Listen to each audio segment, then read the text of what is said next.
And 5, 4... What? Sorry, I sound good here? Yeah, you sound perfect. Okay. And 5, 4, 3, welcome to PeaceKeeper Reaction. My name, it's Nathan. Thank you for asking. And over here, B? Jennifer. How are you doing? The General. The Jenny Rad, yeah. The General. Well, Jen. I like to say it like an African accent. The General. It's the Jenny Rad. Yeah. So I can pull up my AK. The Jenny Rad. Oh, very special episode. We're just starting our filming day today. And I'm very excited about this. So, we've been doing a lot of Finnish music, right? Yeah, we have. A lot of punk bands and death metal bands and Nightwish. What is Nightwish? They're not death metal. What are they? What they're kind of metal? symphonic metal. Symphonic metal, yeah. And we're going to be getting into the nits and grits of all Nightwish things in next video or video after. But I thought we'd start things with a little bit of fun. I like to have a little bit of fun. It puts us in a good mood, right? When we listen to a fun song. And so if you start researching Finnish music, sooner or later or right away, you're going to get to a band called Hanoi Rocks. Okay. And so Hanoi Rocks is it could be a band that you haven't heard of before, but they have influenced lots of bands that you have heard before. So Guns N' Roses, Motley Crue. Oh, so this is like an old band. They're an older band, Hanoi Rocks. They started in the 80s, I believe. And but they're one of those bands that influence a lot of bands, but you don't necessarily know them. Like I've never heard of them before. Yeah, but you've definitely heard of Guns N' Roses and different bands that have taken a page out of Hanoi Rocks' book. Okay. Right? So they were kind of inspired the hair metal scene in America in the 1980s. But I had never heard of them before. But we're not going to hear a Hanoi Rocks song today. We're going to hear the Michael Monroe solo song. So Michael Monroe was the lead singer of Hanoi Rocks. Okay. This inspirational, influential Finnish hair metal band from the 1980s. But we're going to watch his solo project, and it's called The Ballad of the Lower East Side. And I love Michael Monroe. He still puts out music to this day. He just came out with an album last year, and he's so much fun, and I thought this would be a perfect song to start with. So just let's open our hearts to this beautiful, kind soul, Michael Monroe, and we'll check some Hanoi Rocks in a later time, but I think you'll really like this. This is Ballad of the Lower East Side by Michael Monroe, and this is true. This is a Finnish person writing a song about New York, about the Lower East Side, living in New York. So he was very famous. So I guess he spent some time in New York in the 1980s, and this is kind of a look back to that gritty, drug-fueled New York Times Square, like kind of shifty time in history. The opposite of the Upper East Side. Yeah, exactly. Okay, it's a Gossip Girl here. This is Compulsive Gamblers. Yeah. This is the shady times of New York. So, Ballad of the Lower East Side by Michael Monroe on PeaceKeeper. Oh, and first of all, this is finished, so I'm going to have a shot of Salmiakki vodka, you guys. Black Death, as it's known on the street. Jen, cheers. Cheers. Hergele, gurgele. Oh. That looks appealing. Whew.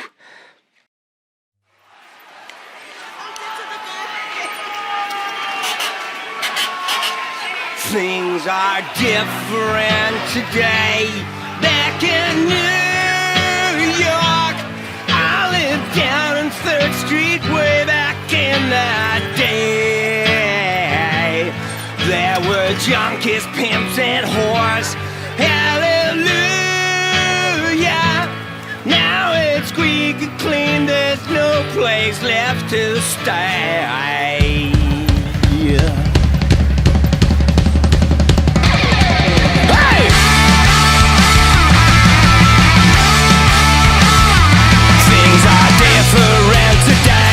Back in New York, I lived down on 3rd Street way back in the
every corner, but now there's so much less.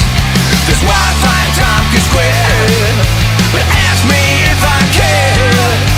Give me back that apple and decay. Let's go. Things are different today. Back in New York, I lived down on 3rd Street way back in the day. There were junkies, pimps, and whores. Hallelujah. Now it's squeaky clean. There's no place left to stay. Now it's squeaky clean. There's no place left to play. Now it's squeaky clean. There's no place left to stay.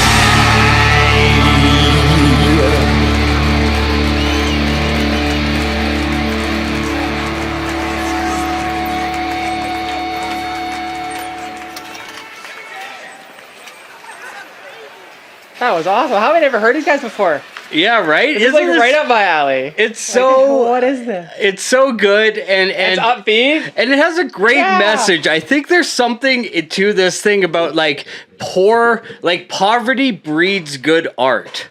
Like, you know what I mean? Yeah. Like those poor, like LES. He said such a perfect mess. What they call the LES. Life was art on every corner. Now there's so much less.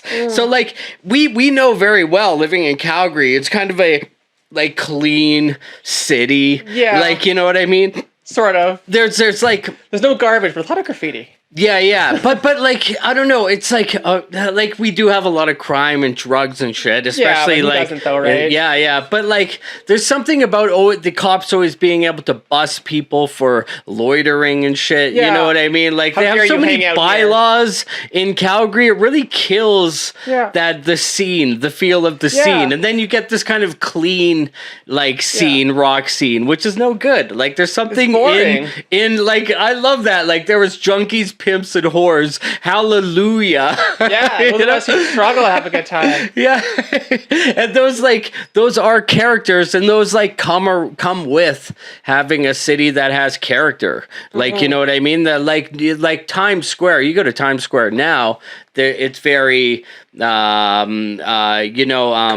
commercial. There's like an M&M store. Like back in the day, actually? Yeah. There is like, if back in the day though, if you went to Times Square, there'd be like people trading porno and stuff. What? Like, I didn't know that. Like super shady. Like it was super shady. There's a Netflix documentary if you like true crime stuff called it's called Crime Scene: The Times Square Killer, and it goes all into this dude who like picked up prostitutes in Times Square and did horrible things or whatever. But it really goes into what the 80s New York was like. And it's so much different. Terrifying, exactly. No, thank you.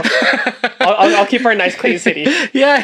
Where I'm not getting stabbed by hookers. Yeah. I remember I lived on 2nd Street near the Soda. I don't know if you know where the Soda is. It was like this raver club. I do remember the Soda. Yeah. It's not around anymore, is it? If I went out in my street at like 2 and 3 in the morning, it was a scary, nightmarish place to be. Like there were like drugs, people. Like I'm talking like Night of the Living Dead. The people who are super friendly because they're on Molly and they want to hug you. And you're like, please don't. It's 2 a.m. I don't even know you. And I remember like if they call crack food, so it's like, hey, you got any food? They would always say, and I'd be like, it took me a while to be like, oh, food? No. And so I was with my buddy, and he was so naive and cute. And this chick, as we were going into my apartment building, was like, you got any food? Asking if we had crack. Yeah. And I was like, no, we got no food or whatever. And my buddy, he didn't say anything, but we went into my apartment, and he like went into my cupboard to grab like an apple and like, some soup or whatever. And he was like, oh, just give her to this. And I'm like,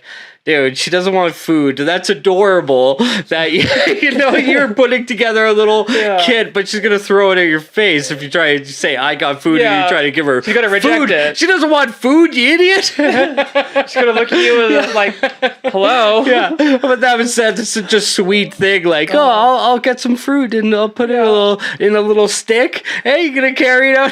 Like, she doesn't want food. Nobody wants food. They want drugs.